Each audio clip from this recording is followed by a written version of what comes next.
I texted the family group chat. Flight lands at 5 p.m. Can someone pick me up? My hands were trembling when I typed those words, not because the message itself was complicated, but because of the weight pressing down on my chest. I had just buried my husband overseas.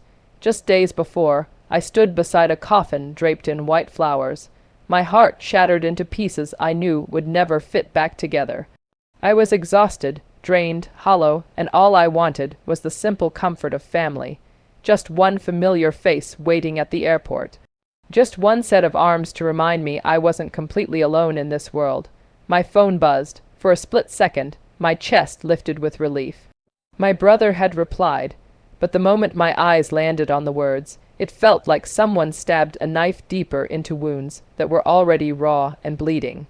He had written, "We're busy. Try Uber." I sat there, staring at the screen, busy. I had just crossed oceans carrying my grief, dragging luggage heavy not just with clothes, but with the remains of the life I had built and lost. And all he could say was try Uber. Another buzz. A new message lit up the group chat, this time from my mother. And her words cut deeper than my brother's. Why didn't you plan better?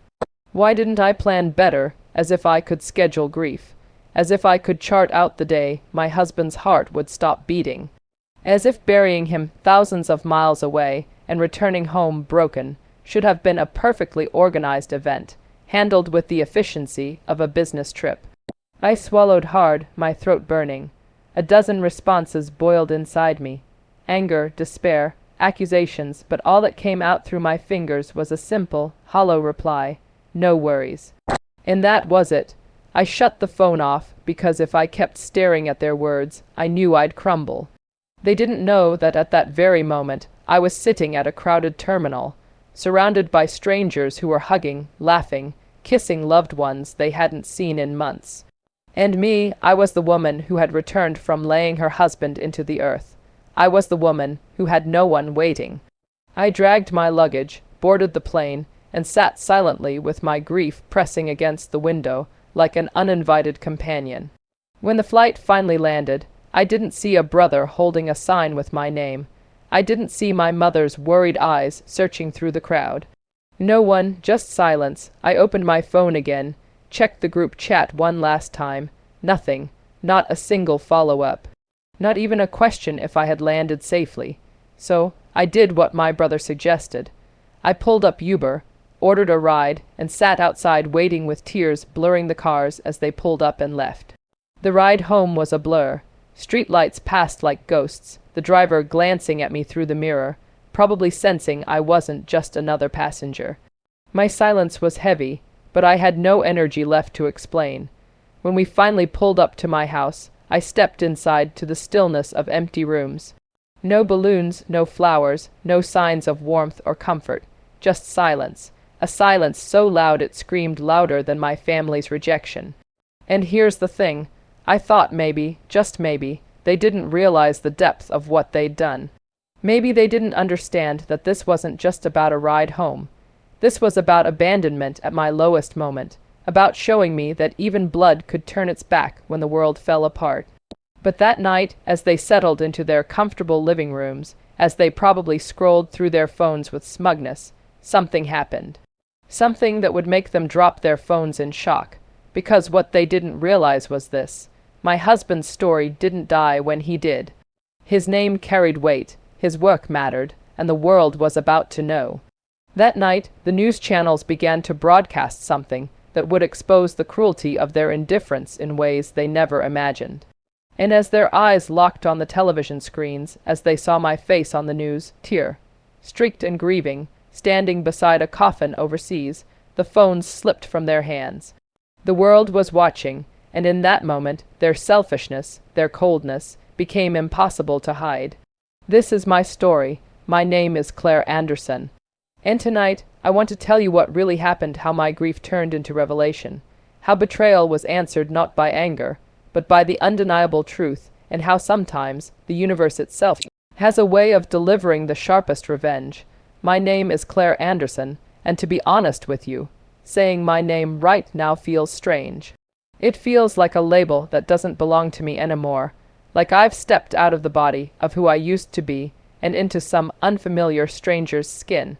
Just weeks ago, I was Claire, the wife, the partner, the woman who laughed freely at midnight talks and believed tomorrow would always come. But now I am Claire, the widow. The word alone feels like a thunderclap. Widow. How quickly life can twist everything you know into something unrecognizable. I had just returned from overseas, where I buried my husband. Even saying it out loud feels unreal, like maybe, if I don't acknowledge it fully, I can pretend it didn't happen. But I can't run from it. I can still smell the cold earth. I can still hear the sobs of strangers who stood beside me at his gravesite, honoring him more than some of my own blood ever would. He wasn't just my husband, he was my anchor, the person who knew me better than anyone, who could tell when something was wrong, just by the way I stirred my coffee. He had a smile that softened the hardest days, and a way of holding me that made the rest of the world disappear. Losing him wasn't just about losing a partner. It was like the air had been stolen from my lungs, and I was left gasping in a life that no longer made sense. So when the flight touched down and I reached out to my family, I wasn't asking for much. I wasn't asking for parades or sympathy cards. I just wanted one simple thing, to not walk out of that airport alone, to see my mother's familiar face or hear my brother call my name across the crowd, to have someone take my luggage, not because I couldn't carry it, but because I couldn't carry the weight of my heart on my own anymore. But maybe I should have expected their silence, because the truth is, my family and we've never been picture perfect. There was always this undercurrent of tension, a distance I could never quite bridge. Growing up, I was the one who never really fit the mold. My brother, he was the golden child, the one my mother adored, the one who could do no wrong. He was given the benefit of the doubt, the soft landings, the applause. Me, I was expected to figure it out on my own. If I fell, I was told to get back up quickly, because life wasn't going to wait for me. And so I did. I learned to be resilient, to fight through the loneliness, to make a life for myself without leaning too heavily on the people who should have been my safety net. But even with all that, even with the years of knowing where I stood in the hierarchy of my own family, some part of me, maybe the child still tucked away inside, hoped they would show up when it really mattered. That's why the messages cut so deep, because they weren't just about logistics, they were about confirmation. Confirmation that even in the darkest, most heartbreaking moment of my life, I couldn't count on them. My brother, too busy. My mother, dismissive and cold. Their replies weren't just careless. They were proof that their love, if it ever existed, came with conditions I would never meet. And here I was, carrying the weight of losing the one person who had never made me feel like a burden. My husband, the man who used to tell me, Claire, no matter what happens, you'll never be alone. He meant it when he said it. But death doesn't ask permission before breaking promises, and so I stood at that airport, feeling more alone than I ever had in my life. But let me tell you something I didn't realize back then. Sometimes the people who abandon you at your weakest are handing you a gift. They're stripping away illusions, tearing down masks, and showing you exactly who they are. And as painful as it is, that kind of truth, it can set you free. At the time, though, I didn't see it as freedom. I saw it as betrayal, as rejection, as a knife in the back from the very people who shared my blood. And I carried that knife with me, still lodged deep, when I stepped into that Uber alone, when I dragged my suitcase up the stairs, when I unlocked the door to an empty house. What I didn't know yet was that the story of my husband, and the truth of who he was, would soon echo louder than their rejection. That his life, his legacy, would reveal to the world what my family had tried to bury with their indifference. And that the same family who dismissed me so easily would be forced to confront themselves when the world held up a mirror. But before I tell you about that night, about what they saw on the news that made them drop their phones, you need to understand where I come from. Because betrayal never happens in isolation. It grows in soil that's been tilled for years, and mine started long before that group chat message. I guess to really understand what happened to me, you need to know what kind of family I came from. On the surface, we looked normal enough. People from the outside probably thought we were just another middle-class family with the usual ups and downs. My mother, strict and sharp-tongued but respected in the community. My father, quiet, working long hours, never really involved in the emotional side of things. And then there was my brother, Daniel the golden boy, the one who could do no wrong. From as far back as I can remember, Daniel was the son my mother revolved around. He was praised for everything, even the things he barely tried at. When he brought home a B on a test, my mother would smile and say, "Well, you tried your best." But when I brought home an A, she'd glance at the paper and say, "Why wasn't it an A+?" It was always like that, praise for him, pressure for me. At first, I thought if I just worked harder, if I just kept proving myself, she'd notice me too. I joined clubs, I stayed up late studying. I even picked up responsibilities around the house that no one asked me to do. But no matter what, it was never enough. If Daniel wanted to stay out late with friends, he was just being a boy. If I wanted the same, I was irresponsible. If he messed up, it was excused. If I messed up, it was magnified. Over time, I stopped trying to win her approval. Instead, I learned how to survive without it. I learned to rely on myself, to push through loneliness by keeping busy, to pretend I didn't notice when she bragged about Daniel's achievements at family dinners, but skipped over mine. But deep down, I did notice, and it hurt. The truth is, my brother and I never really had a sibling bond either. He picked up on the favoritism early and used it like a weapon. If we argued, he knew Mom would take his side. If something went missing in the house, all he had to do was shrug, and I'd be the one scolded. Over time, I stopped fighting back, because what was the point? It was like shouting into the wind. By the time I became an adult, that distance had grown into silence. I moved out as soon as I could, built a life for myself, and limited my visits to the occasional holiday gathering. Even then, the air always felt heavy with unspoken words, my mother's sharp comments disguised as concern, my brother's smirk whenever she dismissed me. And yet I still hoped. That's the cruelest part of it all. No matter how many times they pushed me aside, some part of me still wanted to believe they'd show up if I truly needed them. Maybe that's the curse of family. You can see the truth 1,000 times, but a little piece of you keeps waiting for them to change. That's why when I met my husband, it felt like stepping into sunlight after years of shadow. His name was Michael. He was gentle, steady, and so achingly kind. From the very beginning, he saw me. Not the invisible version of me my family ignored, but the real me. He noticed the small things, like how I bit my lip when I was nervous, or how I laughed with my whole body when I was truly happy. He didn't just listen to my words, he listened to the silences between them too. Michael knew about my family, and he never judged me for holding on to the hope that maybe one day they'd treat me differently. But he also reminded me that love didn't have to be conditional. With him, I didn't have to earn affection. I didn't have to compete or prove my worth. I could just be, and that was enough. When we got married, he became my home. And when we moved overseas for his work, it felt like a new beginning. The distance from my family only reinforced the truth, that I wasn't missing much by being away. We built a life together, full of laughter, shared meals, late night walks, and whispered dreams about the future. It wasn't perfect, no marriages, but it was real, and it was ours. And then, in what felt like the blink of an eye, it was gone. Michael fell ill suddenly, and before we even had time to grasp the gravity of it, I was holding his hand in a hospital room, begging him not to leave me. His death shattered me in ways I still can't fully describe. It wasn't just the loss of him. It was the loss of the future we'd planned, the children we'd talked about, the years we thought we'd share. The funeral overseas was both beautiful and unbearable. People who barely knew me but loved Michael showed up in tears, offering hugs, bringing food, speaking words of kindness. And as grateful as I was, the whole time I kept thinking, where is my family? Where are the people who should be here, standing beside me, holding me up when I can't stand on my own?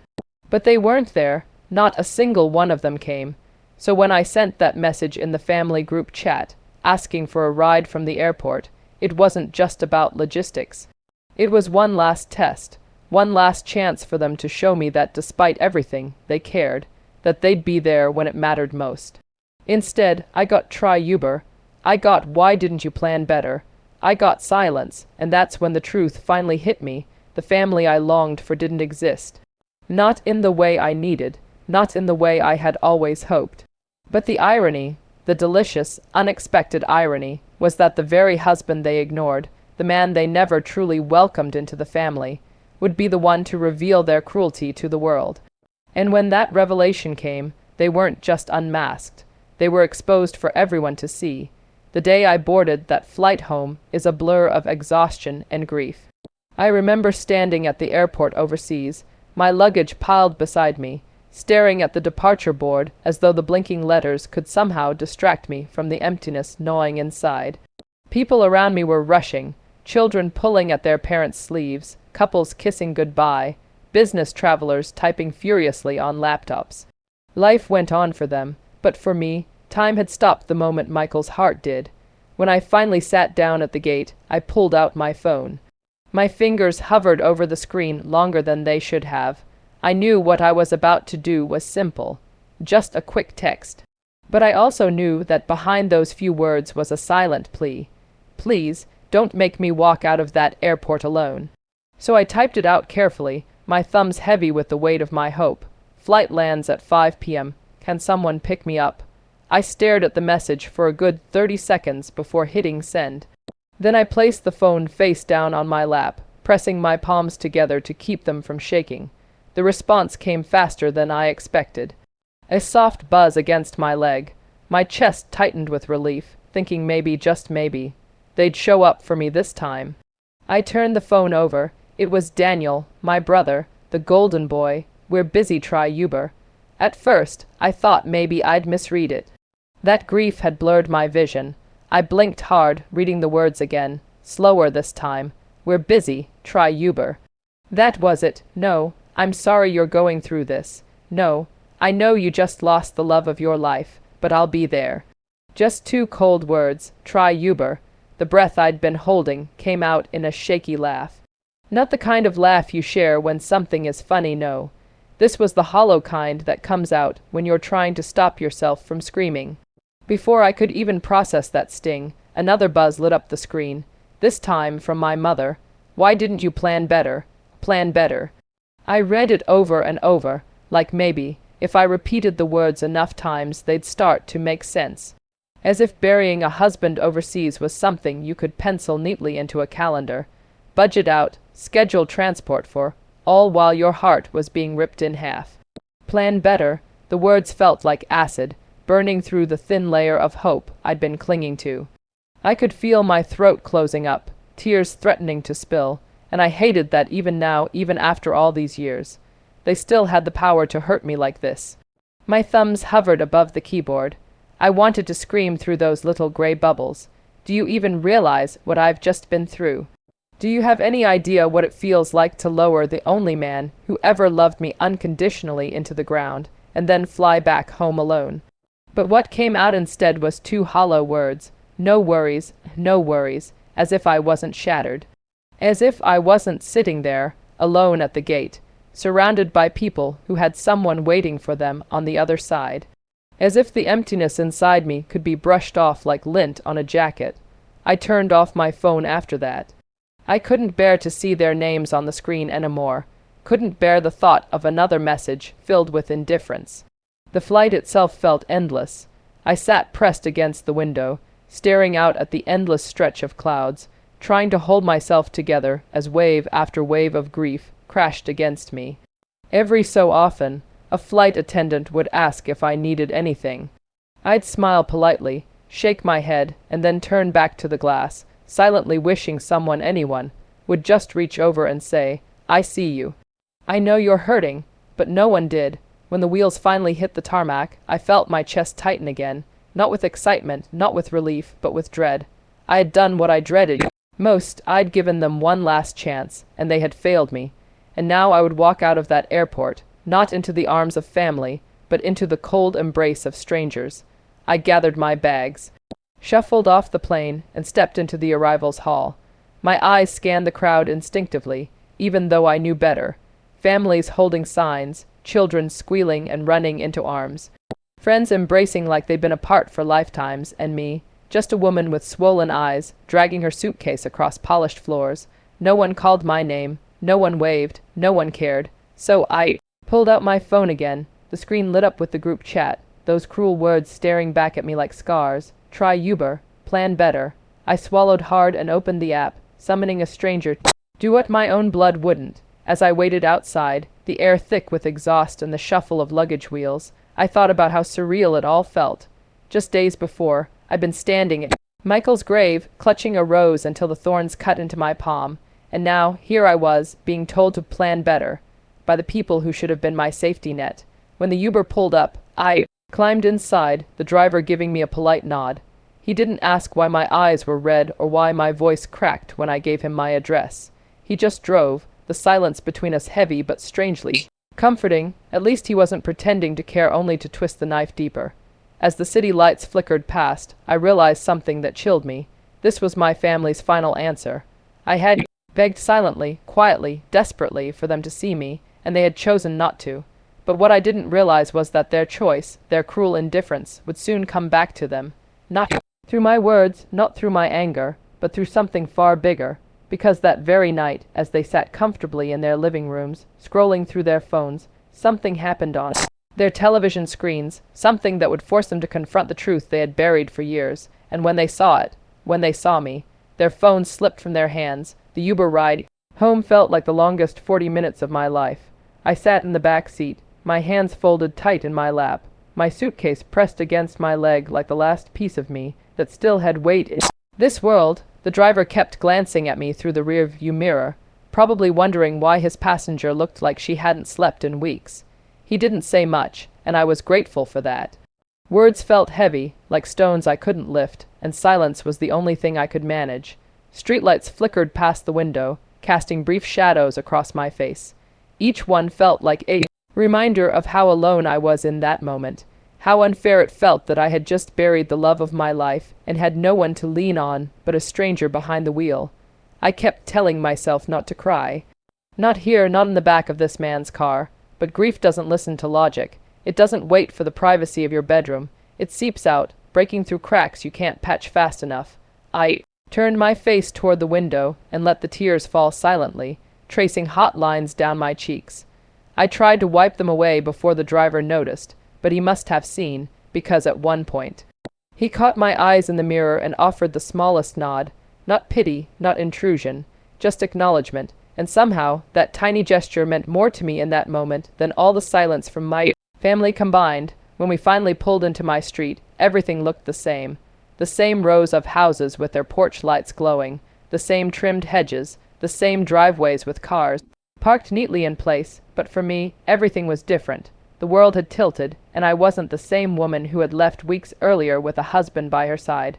The car rolled to a stop in front of my house. I thanked the driver softly, my voice almost lost in the hum of the engine, and stepped out into the cool evening air. My suitcase wheels rattled against the pavement as I pulled it up the short path to my front door. The key felt strange in my hand, like I was unlocking a life that no longer belonged to me. The moment I stepped inside, the silence swallowed me whole. House was dark, still, untouched since I'd left. No warm lights left on, no smell of dinner waiting, no voice calling out, "Welcome home, sweetheart." Just emptiness. I stood there in the entryway for a long time, the weight of it pressing down on me until I thought I might collapse right there on the rug. I imagined for a moment what it would have felt like if things had been different. If my mother had been sitting on the couch with open arms, if my brother had driven me home and carried my bags, if someone had remembered that love is supposed to show up when it's hardest. But there was nothing, only the ticking of the clock on the wall, counting out the seconds of a life I didn't know how to live anymore. I dragged my suitcase to the bedroom and set it against the wall, the sound of the wheels on the hardwood floor echoing louder than it should have. Then I sank down onto the bed, burying my face in my hands. This was supposed to be the place I came home to, the place that made me feel safe, but without Michael it felt foreign. A shell of what it used to be. For a long time, I just sat there in the dark, letting the tears come, feeling the raw ache in every corner of my body. My phone buzzed once on the nightstand, but I didn't reach for it.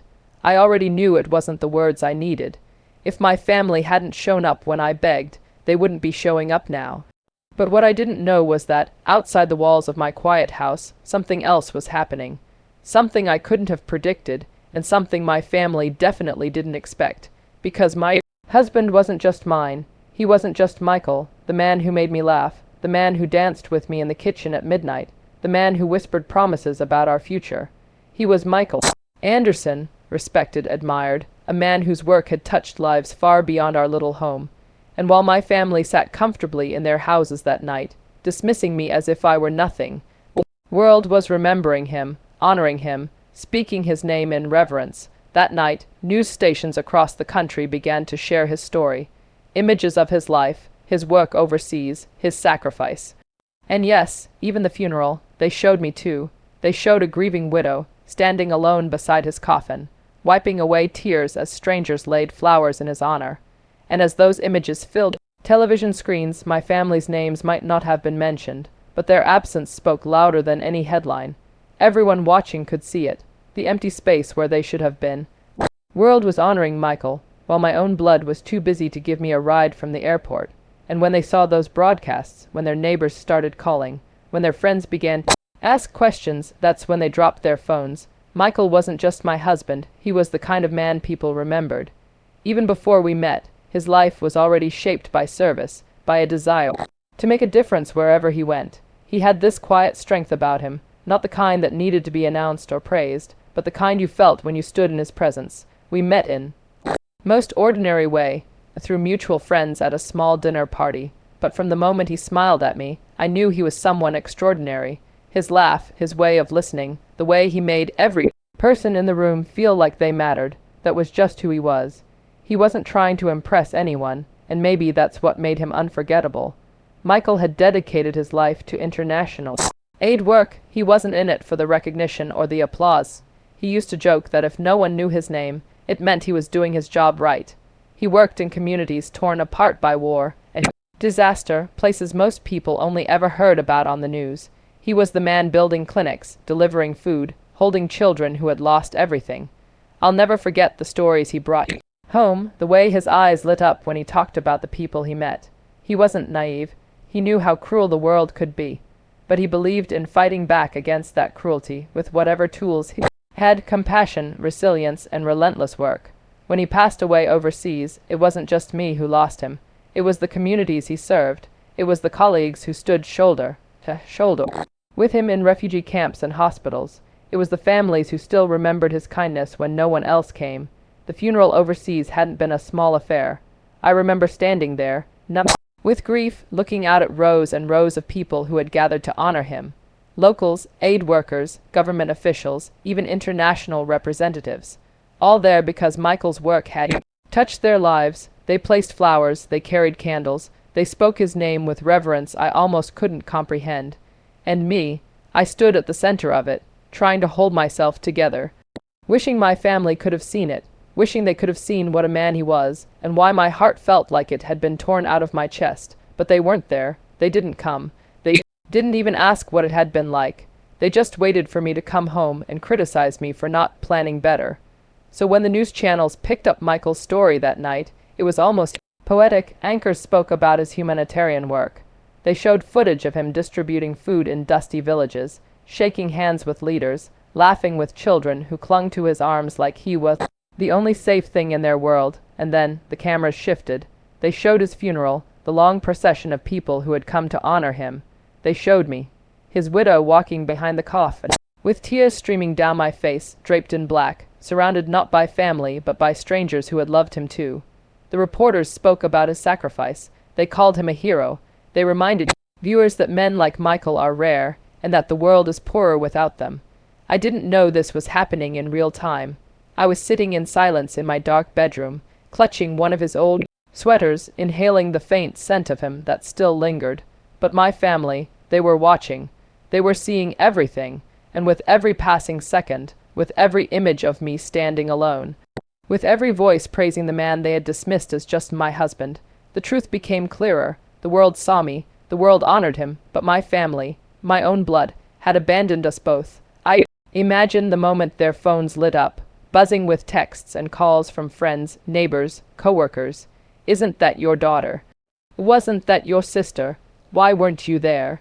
And that's when their silence finally cracked. That's when shame began to sink in, because they couldn't explain away the pictures.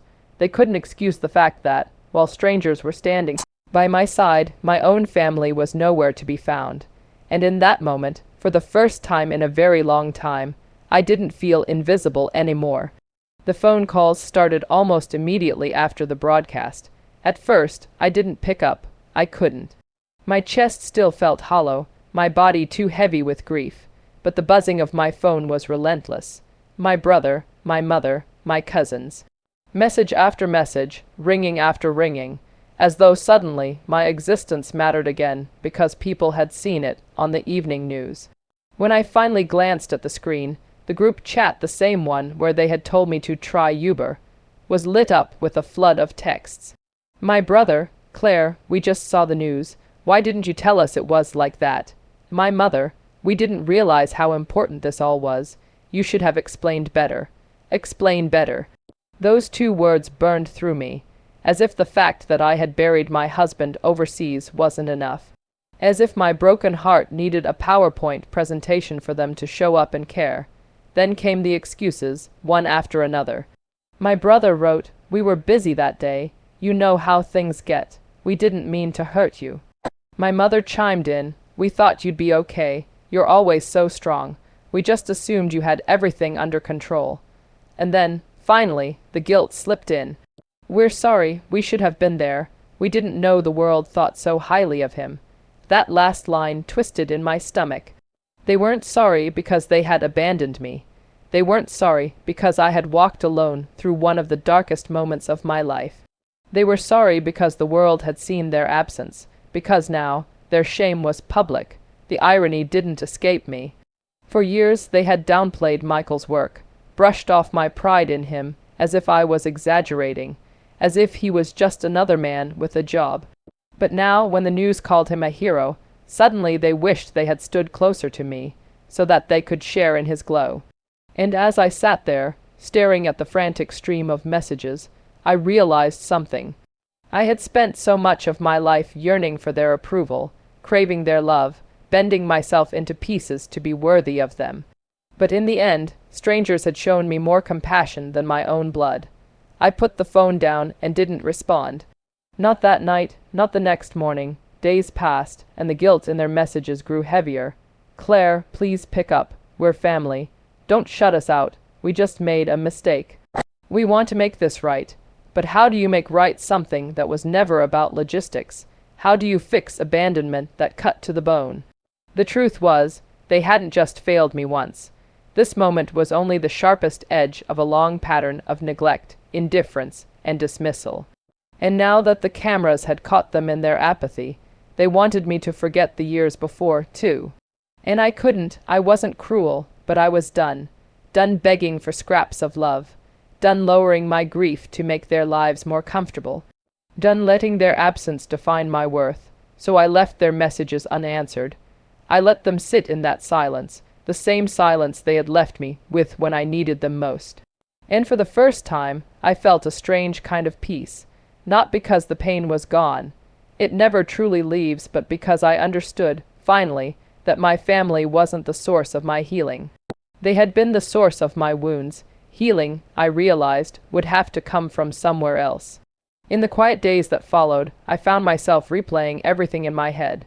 Those cold, clipped text messages, the flashing lights of the news cameras, the flood of pity disguised as guilt in my family's words. It was like standing in the eye of a storm.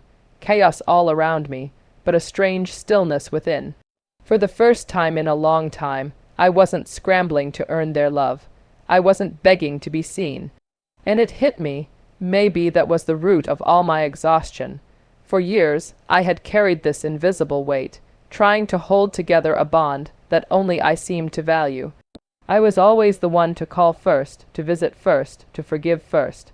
And in return, I was met with indifference dressed up as being busy. Michael used to tell me something over and over. "Claire, you can't pour from an empty cup." Back then, I'd smile and nod, brushing it off. But now, with him gone, those words felt like they were echoing inside me, demanding that I finally listen. Grief has a strange way of stripping life down to its bones. It makes you question who truly stands beside you when the world crumbles, who holds you when you can barely stand.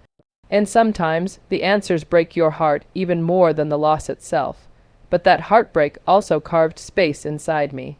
Space to see the truth. Space to realize that family isn't always defined by blood.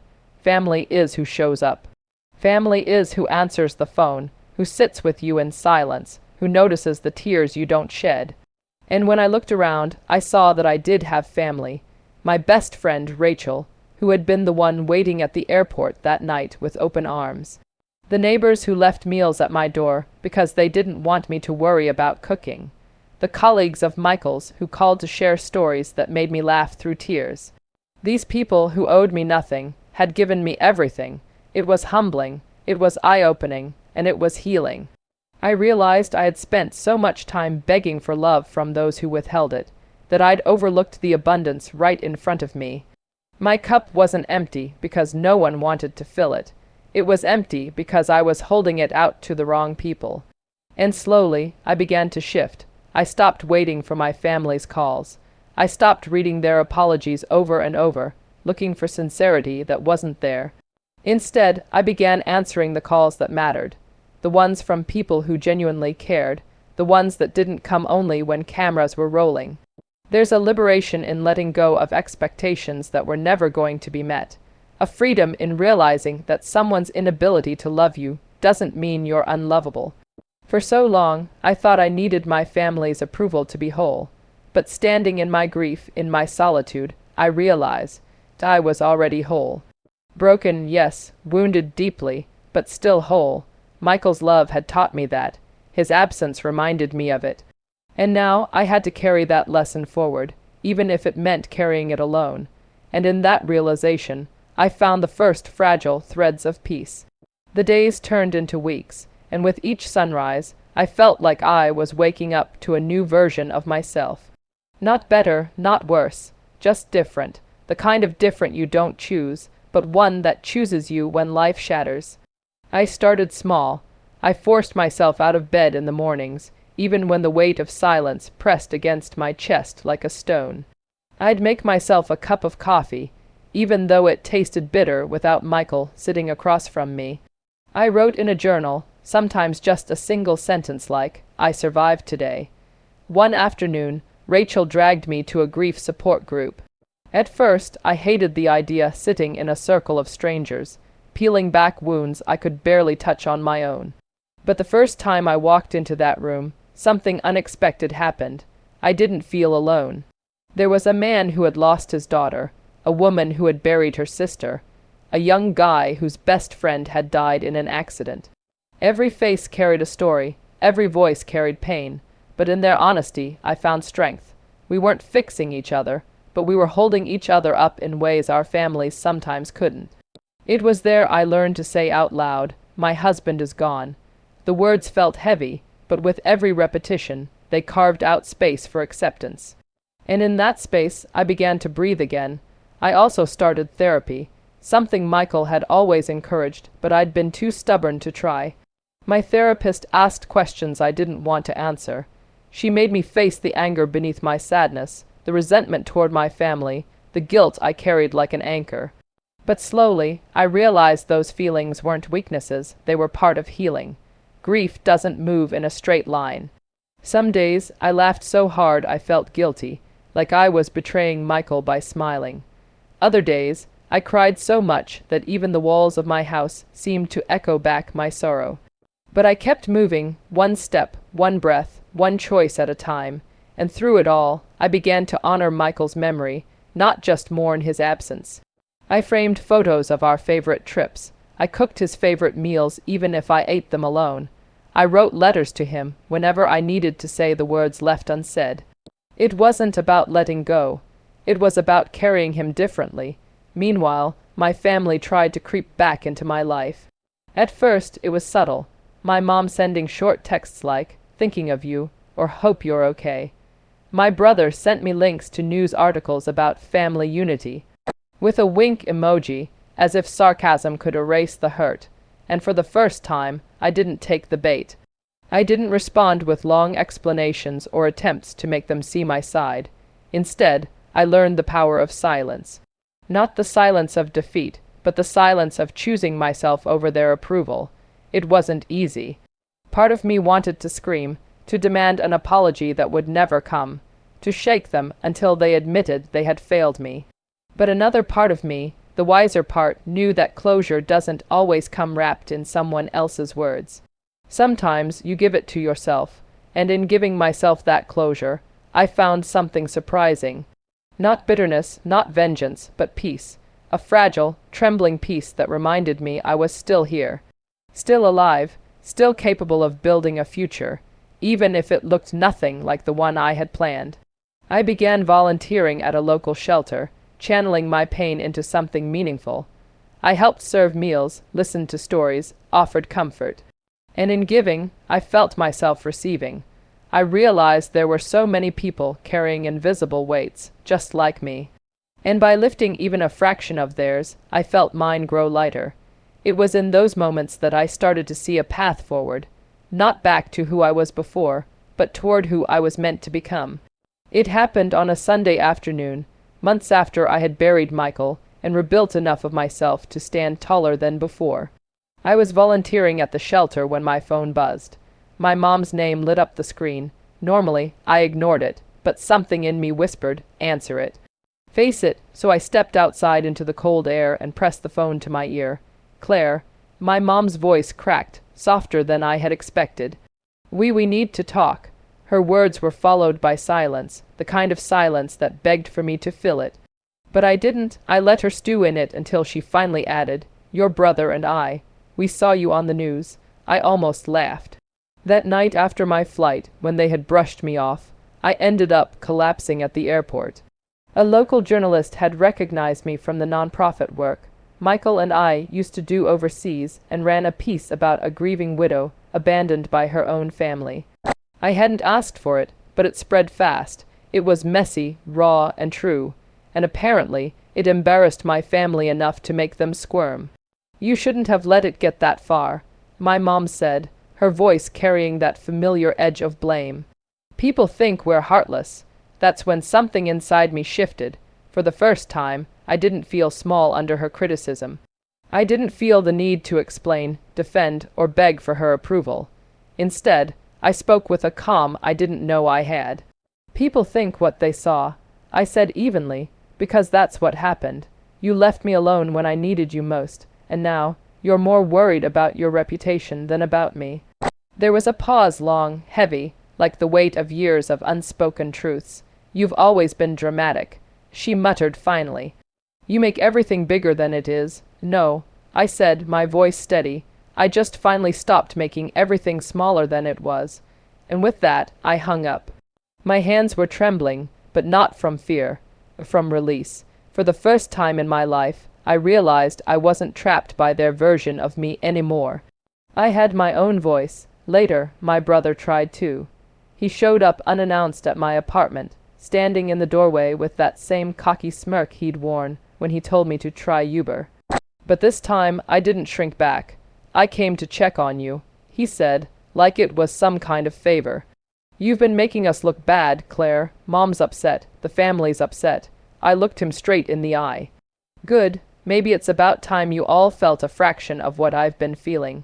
He rolled his eyes, muttered something about me being too emotional, and tried to push past me into the apartment. But I stepped forward, blocking the doorway. My voice didn't rise, it didn't shake. It cut clean. "You don't get to come in anymore. Not into my apartment, not into my life, not unless you learn what respect and love actually mean." The look on his face was priceless. Not anger, not even shame. Shock. He wasn't used to me holding the door shut on him, literally and metaphorically. And when I closed it, locking it behind me, I felt something settle in my chest. It wasn't revenge in the way people imagine, no screaming, no public takedown, no dramatic finale. It was deeper. It was reclaiming my power, and for people like my family, seeing me no longer bend, no longer beg. That was the kind of revenge they never expected. That night, as I sat with a cup of tea by the window, I realized I didn't need their validation anymore. Their rejection, their cruelty. It didn't define me. What defined me was how I chose to rise from it. And as the city lights twinkled in the distance, I whispered Michael's name into the night and promised him this: I will live, not in the shadow of their betrayal, but in the light of the love we shared. That's my victory. That's my closure. After I closed the door on my brother that night, I sat there in the silence of my little apartment, waiting for the guilt to wash over me. For so long, I had been conditioned to feel guilty for setting boundaries, guilty for saying no, guilty for needing more. But the guilt never came. Instead, what settled into my chest was a peace. I didn't realize it at first, but that moment, shutting him out, was the first step toward shutting out decades of their control over my life. It was the first time I truly chose me. The following weeks were different, lighter. I woke up without that knot of dread in my stomach. I no longer checked my phone, bracing for the sharp edge of my mother's words or the cold dismissal of my brother's messages. For the first time in years, my mornings belonged to me, and I began to fill them with purpose. I went back to the nonprofit Michael and I had built overseas, this time from home, channeling my grief into something larger than myself. Every donation I coordinated, every family we helped, every life we touched, it was like planting seeds of hope in the soil of my loss. One evening, as I left a community event, a young woman approached me. She was about my age, maybe younger, with tears in her eyes. "You don't know me," she said, "but I saw your story on the news months ago, about being left at the airport after your husband's funeral. I want you to know it gave me courage. I walked away from a toxic family. Too, I'm finally free." Her words stopped me cold. I had never thought of my pain as something that could help someone else, but in that moment, I realized my story wasn't just about me. It was about anyone who has ever been betrayed by the people who were supposed to love them most. It was about survival, yes, but it was also about rebirth. And in a way, that was the sweetest revenge of all. Not that my family felt embarrassed or exposed, but that their cruelty had become the catalyst for my growth, my strength, my impact. The irony, the very people who tried to break me, ended up pushing me toward a version of myself I never knew I could be. Months later, I heard through a distant cousin that my mother had started telling people she wasn't feeling well that day, or that my brother was just joking about the Uber message. Excuses, tiny bandages on wounds they didn't want to admit were real. But here's the thing, I didn't care anymore. Their words, their excuses, their attempts to rewrite history, none of it touched me. They could spin whatever story they wanted. I was too busy living mine. I decorated my apartment with photos of Michael, not as a shrine to grief, but as a reminder of the love we shared and the strength it gave me. I traveled again, not to bury or to mourn, but to experience life the way we always promised we would. And I surrounded myself with people who showed up, friends, colleagues, neighbors who became more of a family than blood ever was. And slowly, joy returned, real joy, the kind that made me laugh until my stomach hurt, the kind that made me dance barefoot in the kitchen with music blaring, the kind that made me look in the mirror and, for the first time in a long time, like the woman staring back at me. Because she wasn't just surviving anymore, she was thriving, and that, more than any headline, more than any confrontation, more than any revenge, was the moment I knew I had won.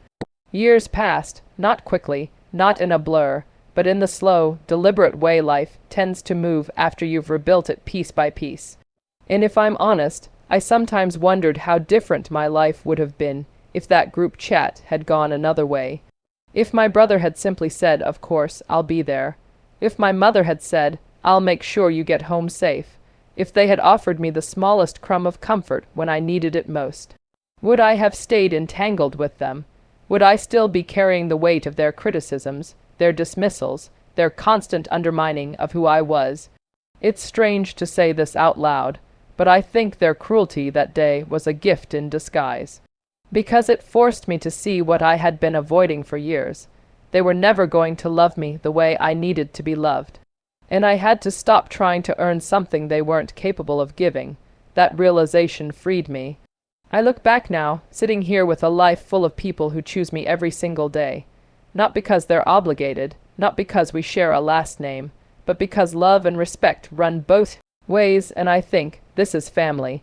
Not the ones who left me stranded at an airport, not the ones who mocked my grief or questioned my choices. My family is the neighbor who brought me soup when I was sick. It's the colleague who sat with me after a difficult meeting and just listened. It's the friend who drove across town at midnight when the memories got too heavy, just to sit in silence with me so I wouldn't feel alone. And more than that, my family is me, the woman who learned to mother herself when her own mother couldn't. The woman who learned to stand tall when others tried to shrink her. The woman who turned her pain into purpose and her heartbreak into hope. Do I still think about them sometimes? Of course. There are days when I wonder if they'll ever call, if one day I'll see their names flash on my phone with words of apology, of regret, of recognition for the damage they caused. But the truth is, I don't need it anymore. I don't need their validation to know my worth. I don't need their approval to move forward. And I certainly don't need their love to feel whole.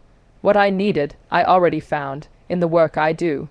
In the lives I've touched, in the laughter of friends, in the quiet strength of solitude, in the resilience that has carried me through every storm.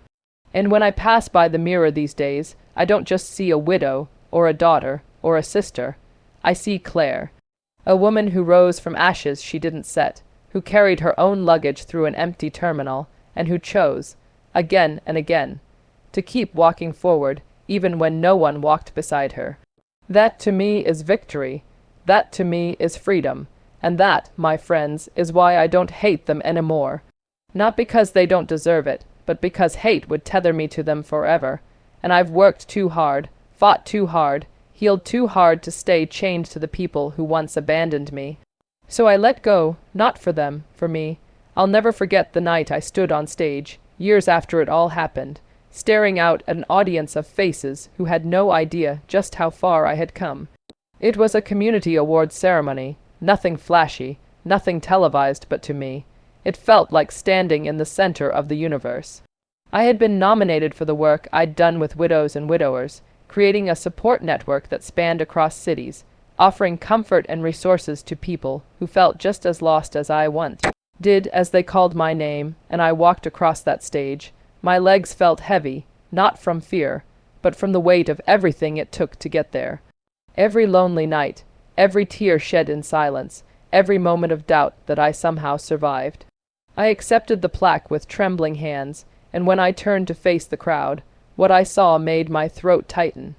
In the first row sat people who had become my family in the truest sense, friends who had driven hours just to cheer me on. A mentor who once told me, "Claire, your pain can either bury you or build you. It's your choice." A woman I had met in a grief group who now considered me her sister. Even a young man I once counseled who, after losing his father, said my words kept him alive through the darkest months.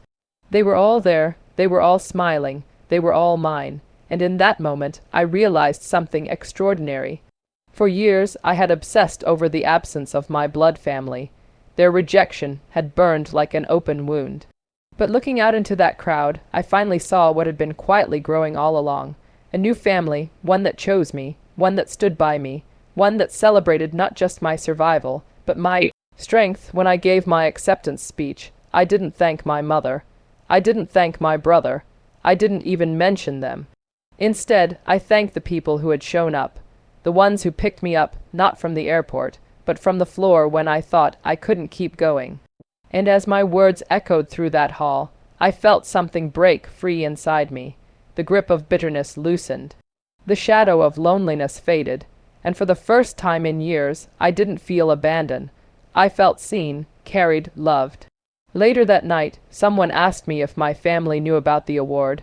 I just smiled and said, "The ones who matter were here." It wasn't spite. It wasn't arrogance. It was simply truth. That evening marked a turning point I never could have imagined back when I was standing alone in that airport terminal. Because it wasn't just a plaque I was holding. It was proof. Proof that I had built something out of the ashes. Proof that I had turned pain into power. Proof that the girl they dismissed, the woman they abandoned, had become someone unstoppable. And no breaking news headline, no cold text message, no cruel words could ever take that away from me.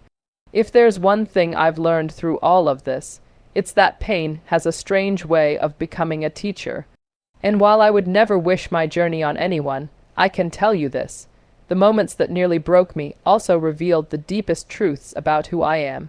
People often ask me, Claire, how did you do it? How did you keep moving when everyone you expected to lean on wasn't there? And my answer is always the same. It wasn't about being fearless or strong or even wise. It was about deciding, every single morning, that I wouldn't let other people's absence define my worth.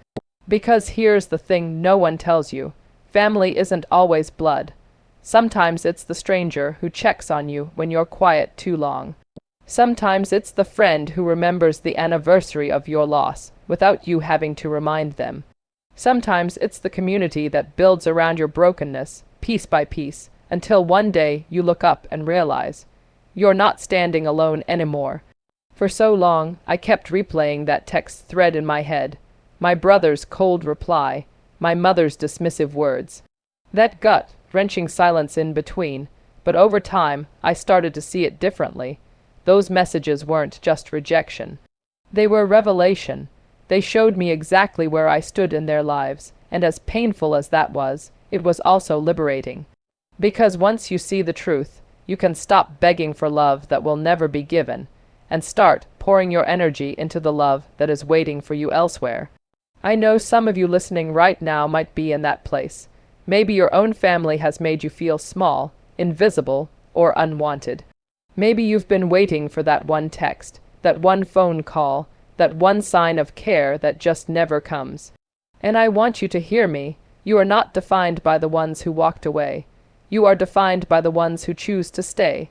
And even more than that, you are defined by the way you choose to stay for yourself. It's not easy. Healing never is. There will be nights you cry until the pillow is soaked through. There will be mornings you can barely drag yourself out of bed.